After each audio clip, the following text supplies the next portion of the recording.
28th, 11 a.m. Please stand for the Pledge of Allegiance. I pledge allegiance to the flag of the United States of America and to the republic for which it stands, one nation, under God, indivisible, with liberty and justice for all. Good morning, everyone. Next item on our agenda is public comment. If you're here to speak regarding the Meadow Lake Lake Board hearing and assessment, you can step over the microphone on my right, your left, and you'll have 3 minutes for any comment. And if I see no one coming forward, I will close public comment and move on to consider appointment of Lake Board chairperson. In the past, the township supervisor played that role, and I move to nominate the township supervisor to Lake Board chair. All right, is there support? Support. All in favor say aye. Aye. All opposed? Okay. All right, item number 4, consider the appointment of Lake Board treasurer and secretary. I'd like to appoint our clerk, Martin Brook, to that role. Is there support? There's support. All in favor say aye. Aye. Any opposed? Okay. Item number 5, approve business meeting minutes from April the 10th. If you had a chance to look at the minutes, would you like any changes or adjustments to the minutes? No? Anybody? No? Okay. Will be approved after that. And if there's a second support, there's support. All in favor say aye. Aye. Any opposed? Okay. Item number 6, review the 2024 lake maintenance. Todd? This one. Oh. I'm Michael Smith with Lake Grove Tigris. We perform a couple services on Meadow Lake as of 2024. We carried out our usual survey biobase vegetation mapping, as well as we pulled 3 muck samples from 3 different locations on the lake to test for organics versus inorganics to see if the lake would be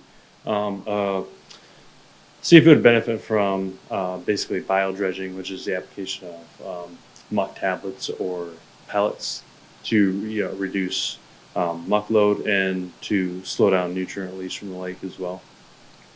And then aquaweed is the herbicide and algicide applicator for Meadow Lake. But during our normal aquatic vegetation assessment survey, we noted similar species compared to when we first did it in 2018.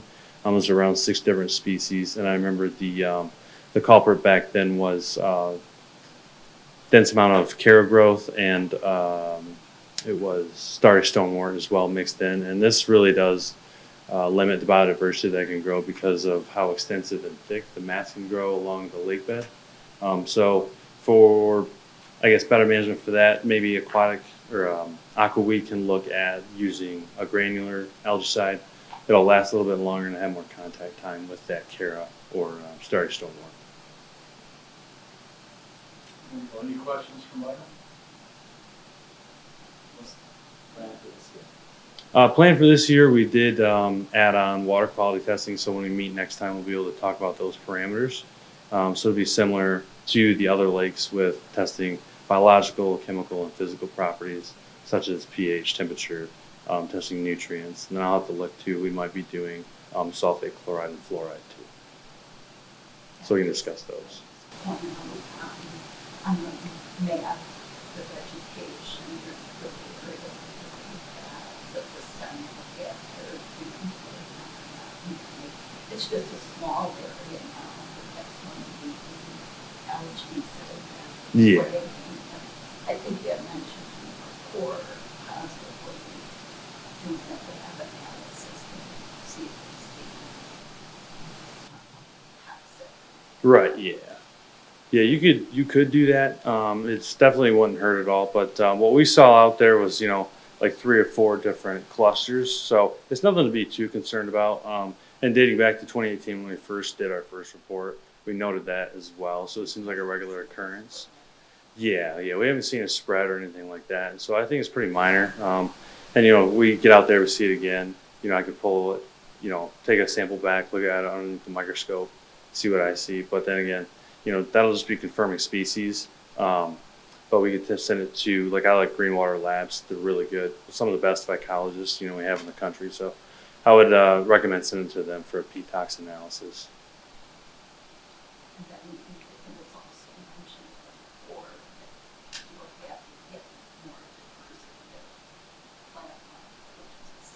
Yeah, it did seem correct. It did seem Aquaweed was getting pretty good control with the Cara and Starry Stoneware. And I say both of those because they're mixed in pretty well together. Those mats, they interlace, and so those two species can co-mingle. But yeah, so I would say it's definitely, I guess, the same species are there, but their amounts are greater. So I guess that's good with Cara and Muskrat being lower.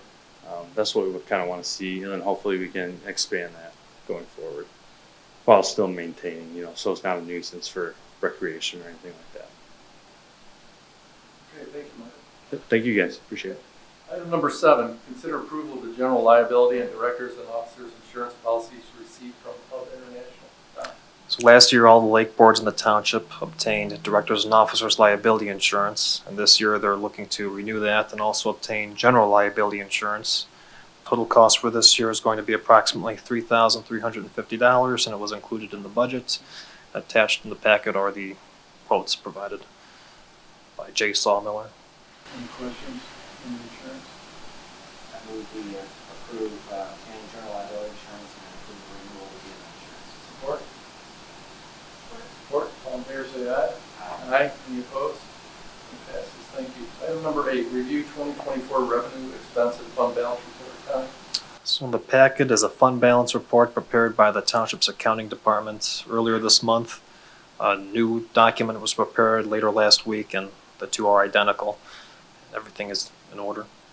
So the final fiscal year 25 reserve is the same, it's $15,317. Yes.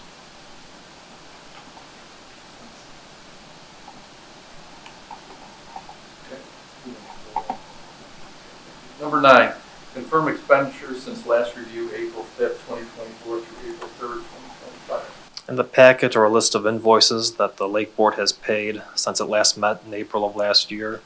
This is a chance for the board to review those invoices and to address any problems. There is none, but I can answer any questions you may have.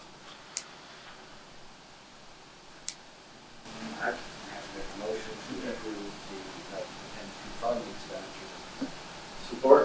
If there is support, all in favor say aye. That passes 4-0. Item number 10. So in the packet are a list of delinquent accounts that the treasurer's office prepared in August of last year. There are 47 accounts that were listed as delinquent, but most of these properties have been paid off in the time between the report was prepared and now. Just asking for the board to confirm the list of delinquencies, to certify them. We confirm and certify it as presented. Support, all in favor say aye. Aye. Any opposed? Passes 4-0. Consider the adoption of the 2025 budget. And so this is where we'll open up for a hearing, public hearing. Okay. Review the purpose of the hearing, the assessment, or consider the adoption. Consider the adoption of the 2025 budget. So in the packet is the proposed budget for the Lake Board this year. I would say the most important expense is the bridge inspection. We just got an updated quote from HRC, and it's going to be approximately $10,000. Everything else is pretty standard when it comes to the chemical treatments. And when it comes to general business operations, the insurance, legal costs, and the mailing of notices are included too. Be happy to answer any questions. Yeah, we'll just a minute. We'll open up for public hearing in just a minute. We're just going through some things we get our perspective. Any questions from the board?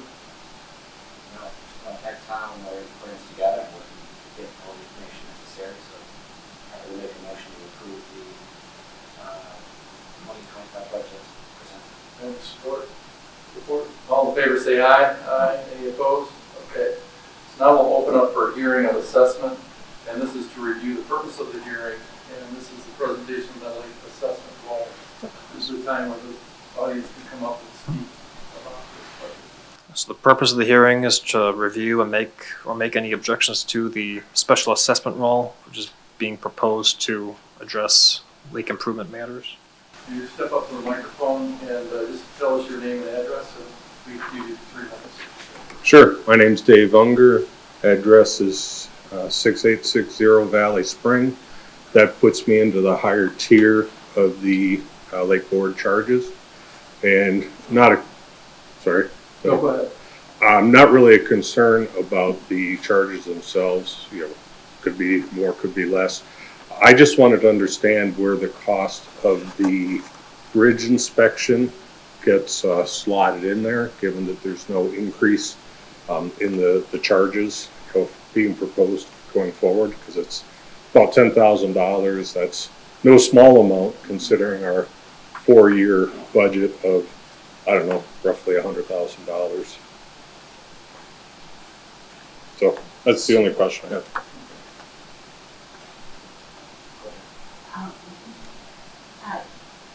Our biggest area of the budget are the weed treatments. And unfortunately, something just have to ABC and so some of the treatments are $7,000. We also have some expenses like the dam inspection every 5 years, so we try to budget enough reserve to accommodate. We've only raised it once since 1986, so we try to keep that in mind. This year, we're trying something a little different as far as the weed treatments, where they give us a schedule and a fixed amount, and they're going to come on specific dates and give us a $10,000 fixed amount. However, we still retain the ability to say give their name, so they come up and use no. The hope is to provide a little less variable. We've actually had years where we've had to get extra readings because we went over budget because of the weed treatment. But it's just season to season, just don't know what. So the old protocol was I call up, they come, take a look, tell us what we have, and do a treatment, give a price. So now we're going to try it where they come on specific days and give us a fixed price, and then supposedly we won't go over that. And then their thought with some of these invasive vegetation, keeping in check rather than waiting until it's at the point that we have to call might not fiscally approved. Okay, so I guess the answer would be that we think there's enough room based on the variability of the weed treatments that we can cover the $10,000 for the bridge. From year to year. Yeah, and this isn't a regular expense. It's once every 5 years, and in the past, the Lake Board has hasn't spent all the money it's allocated for expenses. So we have a reserve of $15,000, and we can use that to spend it down. And one other thing, thanks, Lori. I know you're very involved in all of this, so I appreciate it. Thank you, Turner. Any other comments to the board? Please step up to the microphone, introduce yourself and your address, please. My name is Paul Verley of 6838 Valley Spring. Excuse me. And I just have a question because I'm curious about the bridge. I've been told different things relative to no traffic on the bridge as far as cars. What takes place as part of the inspection? Is there, in previous inspections, has there been concerns?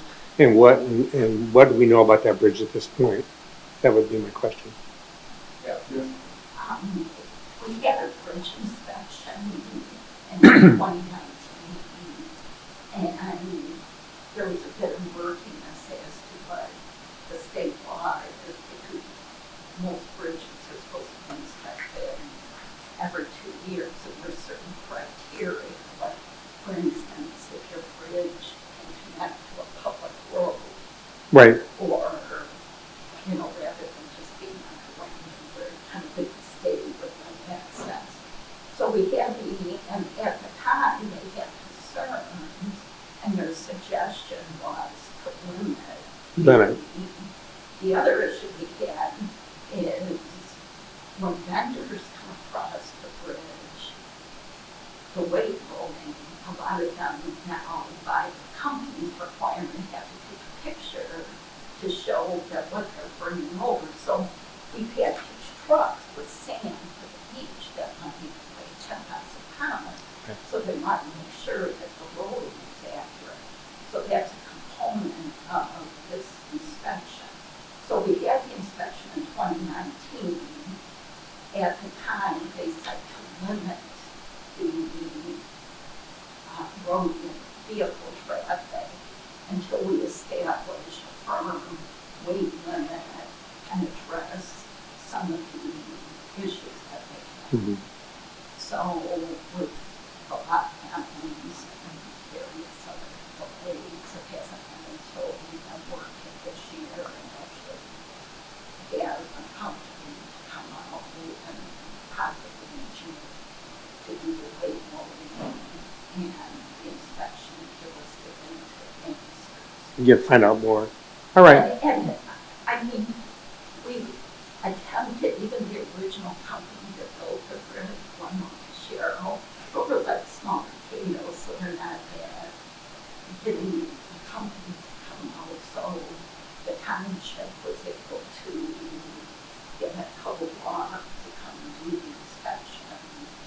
And did they Hubble put a rock. weight limit on the bridge? Have they established a No, weight limit? that's what there, and then according to what we've been told, the weight limit has to be posted at the beginning. Right. And then the third temple side. And HRC is going to help you with that. Correct. And then as far as becoming an impediment, because now the vendors coming over, maintenance, and we don't want to take any extra risks. Right. So Well, that was my concern. erring on the side of caution. Right. From a liability standpoint, I was curious. Thank you for your time. Thank you, Lori, for all the work you do. Thanks a lot. Thank you, Paul. So yeah, it's understandable. We'll end up doing the weight level from this report. We're really to help ensure that the contract is all crossed through the weight maintenance facility as we safety first. If there's no more public comment, I'll close the public hearing and move to consider approval of resolution confirming Meadow Lake assessment role. So in the packet is the resolution to confirm the assessment roll. The rates are the same as they were in 21, with the addition of 2 new properties, 4487 Y Oak, which is now paying dues to the Meadow Lake Farm Civic Association, and 6925 Meadow Lake Road. The one single property became a 2, so a lot split occurred. Thank you. We approve the resolution for the assessment estimate. And is there support? Support. All in favor, say aye. Aye. Any opposed? Okay, passes 4-0. Thank you. And item number 16, any new business that might be discussed?